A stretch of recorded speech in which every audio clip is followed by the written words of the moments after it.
Hi hello ನಮಸ್ಕಾರ ಎಲ್ರಿಗೂ. Welcome to Deepa Creatives YouTube channel. ನಾನಿವತ್ತು ಶಿವರಾತ್ರಿ ಹಬ್ಬದ ಸ್ಪೆಷಲ್ ರೆಸಿಪಿ ಆದಂತಹ ತಂಬಿಟ್ಟನ್ನು ತಿಳಿಸಿಕೊಡ್ತಾ ಇದ್ದೀನಿ. ಖಂಡಿತವಾಗಿಯೂ ಈ ರೆಸಿಪಿಯನ್ನು ಹಬ್ಬದಂದು ಮಾಡಿ. ರೆಸಿಪಿ ಇಷ್ಟ ಆದರೆ ಲೈಕ್ ಮಾಡಿ, ಜೊತೆಗೆ ನಿಮ್ಮ ಫ್ರೆಂಡ್ಸ್ಗೆ ಶೇರ್ ಮಾಡಿ. ಬನ್ನಿ ಯಾವ ರೀತಿಯಾಗಿ ಮಾಡೋದು ಅನ್ನೋದನ್ನು ನೋಡೋಣ. ನೋಡಿ, ಒಂದು ಪ್ಯಾನ್ಗೆ 1 ಕಪ್ ಆಗುವಷ್ಟು ಗೋಧಿ ಹಿಟ್ಟನ್ನು ನಾನಿಲ್ಲಿ ಹಾಕ್ಕೊಂಡಿದ್ದೀನಿ. ಇವಾಗ ಲೋ ಫ್ಲೇಮಲ್ಲಿ ಅಂದರೆ ಸಣ್ಣ ಉರಿಯಲ್ಲಿ ಇದನ್ನು ಹುರ್ಕೋಬೇಕು. ಇಲ್ಲಿ ಬೇಕಿದ್ದರೆ 1-2 ಸ್ಪೂನ್ ಆಗುವಷ್ಟು ತುಪ್ಪವನ್ನು ಹಾಕಿಯೂ ಕೂಡ ಹುರ್ಕೋಬಹುದು. ನಾನಿಲ್ಲಿ ಏನೂ ಹಾಕಿಲ್ಲ, ಅಂದರೆ ತುಪ್ಪವನ್ನು ಹಾಕದೇ ಸಣ್ಣ ಉರಿಯಲ್ಲಿ ಹುರ್ಕೊಳ್ತಾ ಇದ್ದೀನಿ. ನಾನಿಲ್ಲಿ 12ರಿಂದ 13 ನಿಮಿಷ ಈ ಒಂದು ಗೋಧಿ ಹಿಟ್ಟನ್ನು ಹುರ್ಕೊಳ್ತಾ ಇದ್ದೀನಿ. ಇಲ್ಲಿ ಗೋಧಿ ಹಿಟ್ಟು ಹಸಿ ವಾಸನೆಯೆಲ್ಲ ಹೋಗಬೇಕು. ಲೋ ಫ್ಲೇಮಲ್ಲಿ ಚೆನ್ನಾಗಿ ಒಂದು ಒಳ್ಳೆ ಘಮ ಬರುವ ತನಕ ಇದನ್ನು ನಾವು ಹುರ್ಕೋಬೇಕಾಗತ್ತೆ. ನೋಡಿ, ನಿಧಾನವಾಗಿ ಹುರ್ಕೊತಾ ಇದ್ದೀನಿ ನಾನು. ಸ್ವಲ್ಪ ಕಲರ್ ಕೂಡ ಸ್ವಲ್ಪ ಚೇಂಜ್ ಆಗುತ್ತೆ, ಅಲ್ಲಿ ತನಕ ನಾವು ಇದನ್ನು ಹುರ್ಕೋಬೇಕು. ಇದು ಇವಾಗ ಚೆನ್ನಾಗಿ ಹುರಿದಿದೆ. ಇವಾಗ ಫ್ಲೇಮನ್ನು ಆಫ್ ಮಾಡ್ಕೊಂಡಿದ್ದೀನಿ. ಅದೇ ರೀತಿಯಾಗಿ ಹುರಿದಿರುವಂತಹ ಗೋಧಿ ಹಿಟ್ಟನ್ನು ಒಂದು ಬೌಲ್ಗೆ ಹಾಕ್ಕೊಳ್ತಾ ಇದ್ದೀನಿ.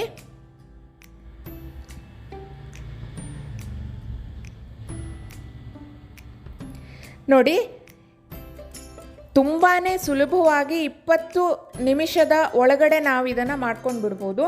ನೋಡಿ, ಹಾಕಿದ್ದು ಆಗಿದೆ. ಇದನ್ನು ಪಕ್ಕದಲ್ಲಿ ಇಟ್ಟಿರೋಣ.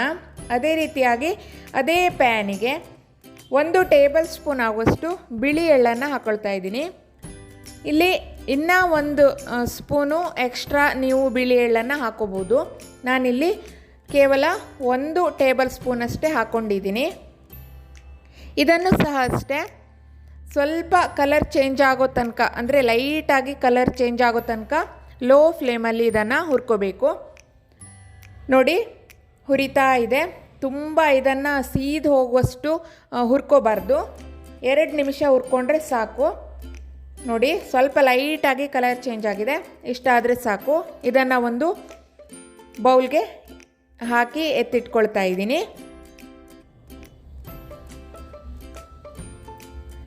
ಅದೇ ರೀತಿಯಾಗಿ ಈಗ ಪ್ಯಾನ್ಗೆ 2 ಟೇಬಲ್ ಸ್ಪೂನ್ ಆಗುವಷ್ಟು ತೆಂಗಿನಕಾಯಿ ತುರಿಯನ್ನು ಹಾಕ್ಕೊಂಡಿದ್ದೀನಿ. ಇನ್ನು ಒಂದು ಸ್ವಲ್ಪ ಜಾಸ್ತಿ ಬೇಕಿದ್ರೂ ಸಹ ನೀವು ತೆಂಗಿನಕಾಯಿ ತುರಿಯನ್ನು ಆ್ಯಡ್ ಮಾಡ್ಕೋಬೋದು. ತುಂಬ ಚೆನ್ನಾಗಿರುತ್ತೆ. ತೆಂಗಿನಕಾಯಿ ತುರಿ ಅಥವಾ ಅದರ ಬದಲಾಗಿ ಕೊಬ್ಬರಿ ಇದ್ದರೆ ಅದನ್ನು ಕೂಡ ನೀವು ತುರಿದ್ಬಿಟ್ಟು ಹಾಕೋಬೋದು, ಅಥವಾ ಕೊಬ್ಬರಿಯನ್ನು ಚಿಕ್ಕ ಚಿಕ್ಕ ಪೀಸಸ್ಸನ್ನಾಗಿ ಮಾಡಿಬಿಟ್ಟು ಅದನ್ನು ಕೂಡ ಹಾಕೋಬೋದು. ನಾನಿಲ್ಲಿ ಕೊಬ್ಬರಿಯನ್ನು ಹಾಕ್ಕೊಳ್ತಾ ಇಲ್ಲ, ಬದಲಾಗಿ ತೆಂಗಿನಕಾಯಿ ತುರಿಯನ್ನು ಹಾಕ್ಕೊಂಡು ನೋಡಿ ಲೋ ಫ್ಲೇಮಲ್ಲಿ ಇದನ್ನು ರೋಸ್ಟ್ ಮಾಡ್ಕೊಳ್ತಾ ಇದ್ದೀನಿ. ತೆಂಗಿನಕಾಯಿ ತುರಿಯಲ್ಲಿ ಇರುವಂತಹ ನೀರಿನ ಅಂಶವೆಲ್ಲ ಹೋಗಿ ಡ್ರೈ ಆಗುತ್ತೆ, ಅಲ್ಲಿ ತನಕ ಹುರ್ಕೋಬೇಕು. ಒಂದು 5ರಿಂದ 6 ನಿಮಿಷ ಲೋ ಫ್ಲೇಮಲ್ಲಿ ಹುರ್ಕೊಂಡ್ರೆ ಸಾಕು. ನೋಡಿ, ಹುರಿದಿರುವಂತಹ ತೆಂಗಿನಕಾಯಿ ತುರಿಯನ್ನು ಹುರಿದಿರುವಂತಹ ಗೋಧಿ ಹಿಟ್ಟಿಗೆ ಹಾಕ್ಕೊಳ್ತಾ ಇದ್ದೀನಿ. ಈಗಾಗಲೇ ಹೇಳಿರೋ ಹಾಗೆ ಇನ್ನೂ 1-2 ಸ್ಪೂನ್ ಎಕ್ಸ್ಟ್ರಾ ನೀವು ತೆಂಗಿನಕಾಯಿ ತುರಿಯನ್ನು ಆ್ಯಡ್ ಮಾಡ್ಕೋಬೋದು ಬೇಕಿದ್ದರೆ. ನಂತರ ಈಗಾಗಲೇ ಹುರಿದು ಇಟ್ಕೊಂಡಿದ್ದೀವಲ್ವ ಬಿಳಿ ಎಳ್ಳು, ಅದನ್ನು ಸಹ ಹಾಕ್ಕೊಳ್ತಾ ಇದ್ದೀನಿ. ಇಲ್ಲಿ ನೀವು ಗಸಗಸೆ ಇದ್ದರೆ ಅದನ್ನು ಕೂಡ ಹಾಕೋಬಹುದು ಹುರಿದ್ಬಿಟ್ಟು. ನಂತರ ನೋಡಿ, ಶೇಂಗಾವನ್ನು ಹುರಿದ್ಬಿಟ್ಟು ಮೇಲಿರುವಂಥ ಸಿಪ್ಪೆಯನ್ನೆಲ್ಲ ತೆಗೆದುಬಿಟ್ಟು ಇಟ್ಕೊಂಡಿದ್ದೀನಿ, ಅದನ್ನು ಕೂಡ ಸೇರಿಸ್ಕೊಂಡಿದ್ದೀನಿ. ನಂತರ 2 ಏಲಕ್ಕಿಯನ್ನು ಕುಟ್ಟಿ ಪುಡಿ ಮಾಡಿ ಅದನ್ನು ಸಹ ಸೇರಿಸ್ಕೊಂಡಿದ್ದೀನಿ. ಈಗ ಇವೆಲ್ಲವನ್ನು ನಾವು ಮಿಕ್ಸ್ ಮಾಡ್ಕೋಬೇಕಾಗತ್ತೆ. ನಂತರ ಇದಕ್ಕೆ ಒಂದು ಸ್ವಲ್ಪ ಪುಟಾಣಿ ಇರುತ್ತಲ್ವ, ಹುರ್ಗಡ್ಲೆ, ಅದನ್ನು ಕೂಡ ಆ್ಯಡ್ ಮಾಡ್ಕೊಂಡಿದ್ದೀನಿ. ಇನ್ನು ಜಾಸ್ತಿ ಬೇಕಿದ್ರೆ ನೀವು ಜಾಸ್ತಿ ಹಾಕೋಬಹುದು ಹುರ್ಗಡ್ಲೆಯನ್ನು. ನಾನಿಲ್ಲಿ 2 ಸ್ಪೂನ್ ಆಗುವಷ್ಟು ಹಾಕ್ಕೊಂಡಿದ್ದೀನಿ ಅಷ್ಟೇ. ಶೇಂಗಾವನ್ನು ಸಹ ಅಷ್ಟೇ, ಇನ್ನೂ ಒಂದು ಸ್ವಲ್ಪ ಜಾಸ್ತಿ ಬೇಕಿದ್ದರೆ ನೀವು ಹಾಕೋಬಹುದು. ತಿನ್ನುವಾಗ ತುಂಬಾ ಚೆನ್ನಾಗಿ ಅನಿಸುತ್ತೆ. ನೋಡಿ, ಎಲ್ಲವನ್ನು ಹಾಕಿ ನೀಟಾಗಿ ಮಿಕ್ಸ್ ಮಾಡಿ ಇಟ್ಕೊಂಡಿದ್ದೀನಿ.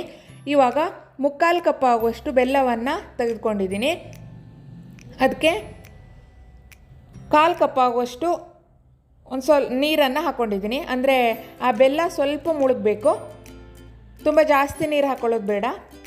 ಹಾಕ್ಕೊಂಡು ನೋಡಿ ನೀಟಾಗಿ ಇದನ್ನು ಬೆಲ್ಲವನ್ನು ಕರಗಿಸ್ಕೊಳ್ತಾ ಇದ್ದೀನಿ. ಸ್ವೀಟ್ ಇನ್ನೂ ಒಂದು ಸ್ವಲ್ಪ ಜಾಸ್ತಿ ಬೇಕಿದ್ದರೆ ನಿಮಗೆ 1 ಕಪ್ ಗೋಧಿ ಹಿಟ್ಟನ್ನು ತೆಗೆದುಕೊಂಡಿದ್ದೀವಲ್ವ, 1 ಕಪ್ನಷ್ಟು ಬೆಲ್ಲವನ್ನು ಹಾಕೋಬೋದು. ನಾನಿಲ್ಲಿ 3/4 ಕಪ್ಪಷ್ಟು ಬೆಲ್ಲವನ್ನು ಹಾಕ್ಕೊಂಡಿದ್ದೀನಿ. ನೋಡಿ, ಬೆಲ್ಲ ಕರಗಿದ ನಂತರ ಇನ್ನೂ 1 ರಿಂದ 2 ನಿಮಿಷ ಇದನ್ನು ಕುದಿಸ್ಕೋಬೇಕು. ಇಲ್ಲಿ ಒಂದೆಳೆ ಪಾಕ ಎಲ್ಲ ಬರಬಾರ್ದು. ಸ್ವಲ್ಪ ಕೈಯಿಂದ ಮುಟ್ಟಿದರೆ ಸ್ವಲ್ಪ ಅಂಟು ಅಂತ ನಮಗೆ ಅನಿಸ್ಬೇಕು, ಅಷ್ಟಾದರೆ ಸಾಕು.